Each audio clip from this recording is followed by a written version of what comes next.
Hey folks, what's going on? So today I'm going to make a relatively quick video. I actually made a different video, and I was about 5 minutes in, and I didn't really like how it was going. So I'll tell you the little quick roundup here. But before I do that, quick video because I want to go to Fort George, north of Port of Spain here in Trinidad and Tobago, and then I also want to go south to a barbecue restaurant that one of my coworkers told me about when I was still living in Houston. And she lives in South Trinidad, or she's from South Trinidad. Told me about this place, and I looked up the reviews, and it's probably the talk of the town. So, very curious about what that's all about, and very excited to get a little bit out of Port of Spain because I haven't really left the city the month or so that I've been here. So, getting back to the video, what I originally wanted to do was show you guys that I was adding about $5,000 to the M1 Finance part of the portfolio, of which I already have around $300,000 or so portfolio, but a lot of people seem to really enjoy M1 Finance, and it seems like it's a way that I can almost restart a portfolio and do it with you guys more so. And I already kind of do that with my YouTube money portfolio, but that's generally ETFs at the moment, just to kind of track the market or whatever. But M1 Finance seems like it's something that could be a little bit different. So what I did was I already had $500 in here because I added on the 25th of July, and I completely forgot about it. And then I'm adding, where do I see the other like activity that I just did? I just added, there we go, no. I just added like $5,000, and I don't know where I can find it.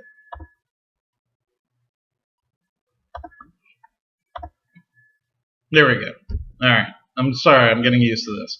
So, added $5,000, and one of the things that I thought about was, in Fidelity, my normal Fidelity individual brokerage account, if I add $5,000 to my account in Fidelity, my individual brokerage account, I can spend that $5,000 immediately. I don't know if that's because it's a margin account, which I rarely use.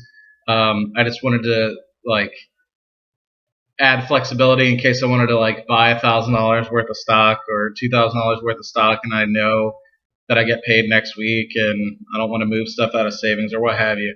But you can't do that, looks like, in M1 Finance, because once I hit the refresh button, I went to go to invest, and I was expecting to see 5,500, not just the 500, which I added back at the end of July. So it is what it is, but we're still gonna get involved today and actually make a purchase. So what I was originally thinking about when I was taking my shower earlier was specifically Berkshire Hathaway.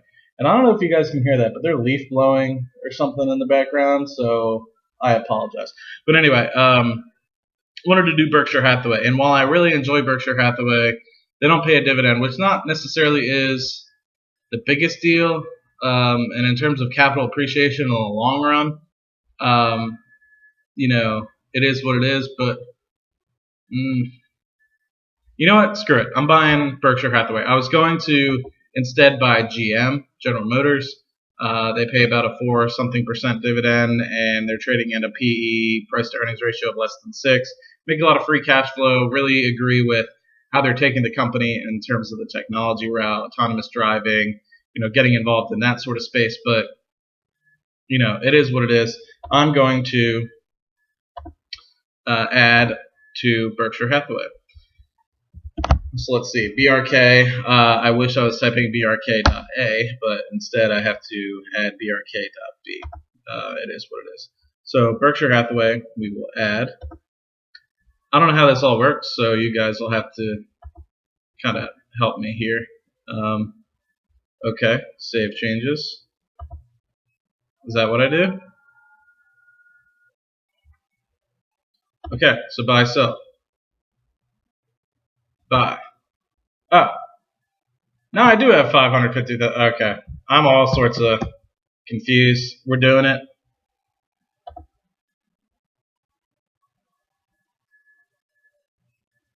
$5,500 to my portfolio. I hope that is the Berkshire Hathaway. And so there it is. So hopefully whenever it gets a chance, it will purchase some Berkshire Hathaway here. And I don't know how long it takes. Estimated trades, buy, sells, no estimated sells. What? It has to wait like 72 hours? What? What is this nonsense? Okay. Well, this is a little frustrating. So I can't buy like immediately? Is that not a thing in M1 Finance? Can somebody... Alright, well, if you guys know, leave a comment in the comment section down below. I'm pretty upset about that. I really thought that I would be able to straight up just purchase some Berkshire Hathaway stock right now. Because everyone's been talking about how great M1 Finance is. I guess the cool thing about M1 Finance, which I can understand, is I kind of just set up this portfolio really quick with like 100% of Berkshire Hathaway, but I easily could have split it amongst like 5 different stocks, and I think I've seen a lot of people do that. And so it is what it is. So you know what? Instead, I'm gonna do this. Cancel. I can understand. I'm gonna get rid of this Berkshire Hathaway. I really enjoy Berkshire Hathaway, but how do I do this? Let's go to edit. Let's remove it. What I actually really wanted to do today was purchase 2 shares or 2 different companies, and so now that I'm talking through, I can actually go and do that. And what they are is, you guys probably already know, are Johnson & Johnson is one of which,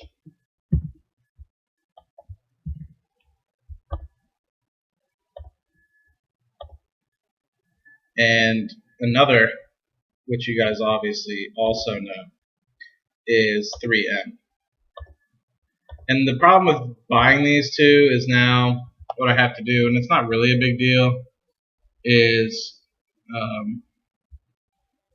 I now will have to keep track of both of these in, oh man, it's back up to the 160s. Oh well. I still want to own it. So I'll make this 1%, make this 49% for now, and then I can get rid of the Berkshire Hathaway. And so what I definitely want to do is, how do I edit this bad boy? Ah, okay, cool. So add to basket. Wait, what? My portfolio, stocks, funds, my pies. Go to my pie. How do I add to my pie? Guys, I'm struggling with this. I hope you guys are enjoying this. Oh no, did I do the wrong one? Remove.